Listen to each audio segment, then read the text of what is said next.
Hello. Hello. Welcome to another glorious episode of From Drugs to Love and Everything in Between. I'm Bruce. I'm Jaden. This is our warning, disclaimer, parental advisory moment. Jaden and I don't claim to have the answers to life. All that we are sharing are the answers that work in our life, observations, insights. Whatever we share is purely subjective and objective to the viewer. If it works in your life, bonus. If it doesn't, double bonus. We look forward to reading about your arguments about Justin Bieber and Jesus. Or just your comments and questions would be great as well. Yes, actually, this will be our time to tell our Facebook viewers, YouTube viewers, anyone who knows us, if you have anything to share, any feedback, any questions. Even if you don't know us. Even if you don't know us, if there's any topic that you want us to touch on, if we don't know anything about it or we know everything about it, we'll talk about it. Because we got views, man. We got views. So the topic of today's episode is what I like to call entitled brat syndrome. And the reason why I want to touch on entitled brat syndrome is because I am a recovering entitled brat. Hi, Bruce. Hi, Yes. everybody. I'm an entitled brat. What does that look like for you? Well, okay, so I was thinking that I would talk about like a broad definition in the beginning of what an entitled brat syndrome is. So it is.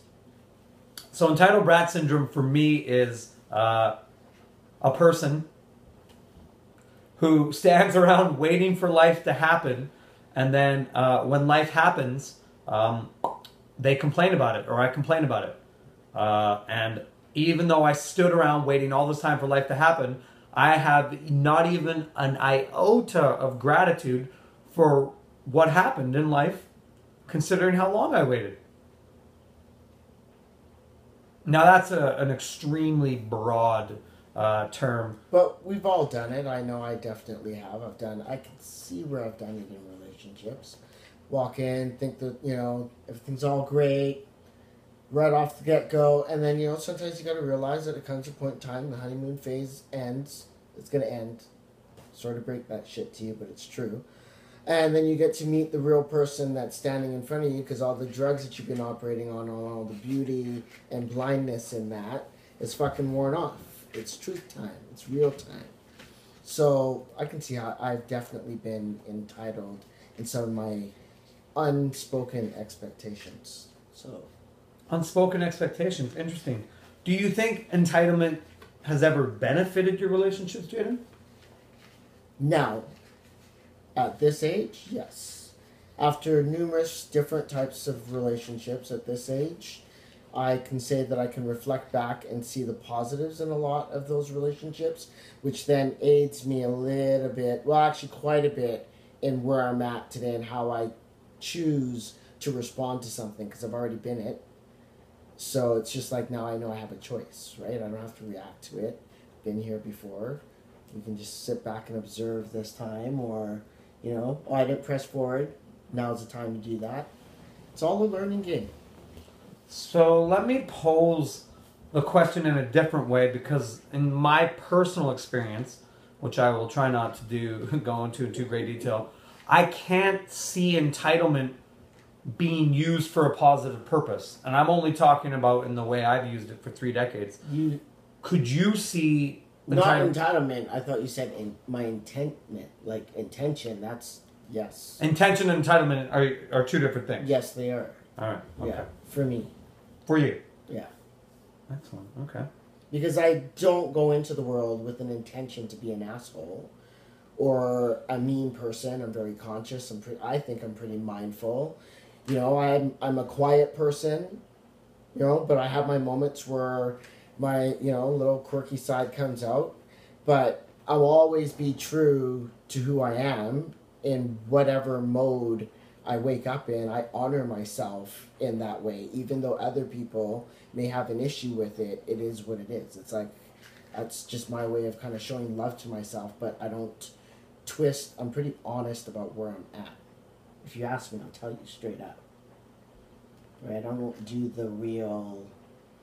No, you've never told me shit straight up. How are you this... Oh, I'm great. No, I've never been that person. How are you doing this morning, Jaden? Or... I think my favorite moment is walking down the street and someone says, "Hey, how you doing?" And I say, "I'm doing terrible." "Hey, that's great. Tell your mom I say hi. Gotta run." Did you hear that I just told you I was terrible?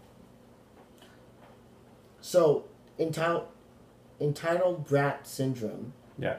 Let's continue on this. This is... Okay, so some of the things that I think in how I used entitled brat syndrome, or sorry, how can I come at this a different way? The word deserve, owed, lack, I don't have and I'm going to get it from outside. Like, these are things that I think that describe entitled brat syndrome.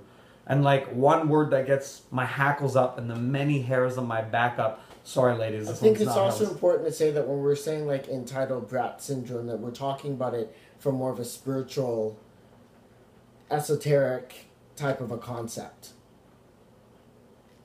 In essence, right? Because it has to deal with your ego versus your choice in spirit, or your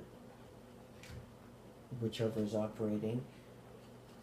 So to sum that up in really layman's English, on the thought level, on the feeling level, and then the demonstration level.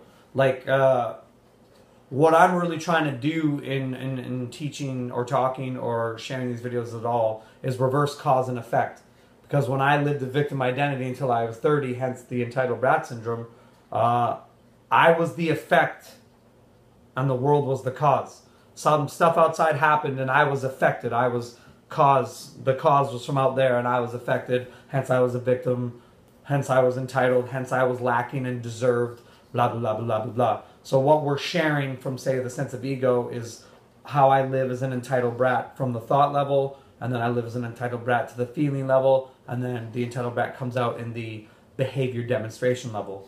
And this is like comes out in body language, facial gestures, use of language, how I'm feeling, blah, blah, blah, blah, blah. And so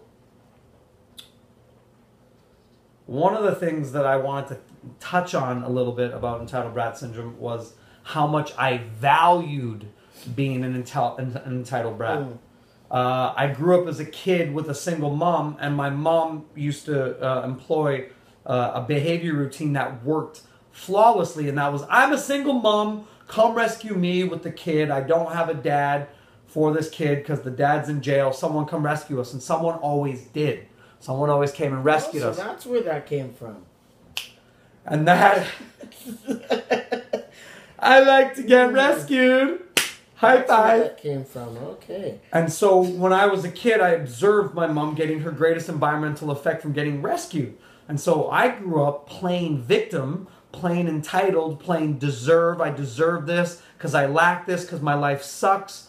Would you say that you were playing that because you didn't know how to identify with the underlining hurt and what the initial attachment was to where that came from? Oh, right? That deserving, that wanting, those feelings. Oh, absolutely. Are you kidding? I was blind as a bat to my own behavior until I was a 30-year-old boy man. Because recovering entitled brat. Just putting it out there. Yeah, of course. Like, I blindly absorbed that behavior pattern because I interpreted my mom as getting her greatest environmental effect from others by playing the and rest. You saw that there was a payoff to it. Yeah. Oh, yeah. Like, hello, if I'm going into a social situation thinking that I'm in lack and that I'm owed something and I deserve something, I'm doing that because I think there's value in it and I'm going to get something from it. And trust me, if I go into something thinking there's value in it and I'm going to get something from it, I win every time. Because on an experiential level, I'm getting what I want. Even though it's not healthy for you. Even though it's not healthy for me. Or the means of getting it might not even have been healthy for the other person. Oh, yeah. I mean, hey, I promised I wouldn't do this, but one Course in Miracles. Oh, yeah, go ahead. One Course in Miracles moment on an egoic level, I get at the expense of another.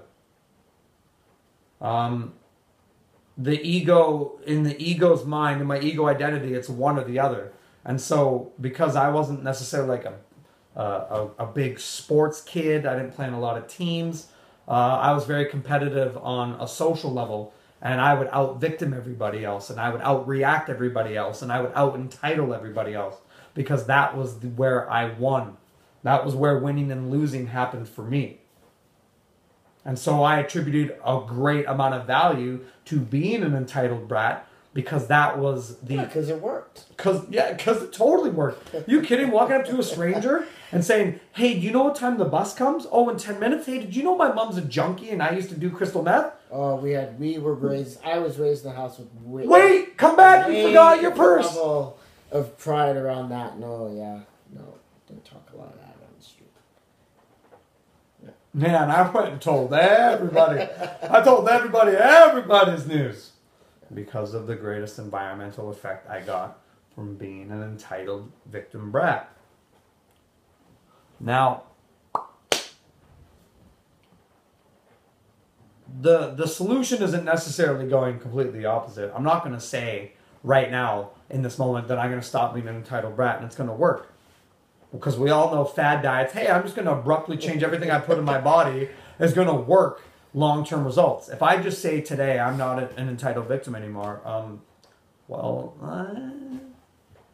doesn't work like that. Like anything in life, you got to put some work, some mindful work. Okay, it's not a strenuous thing at all.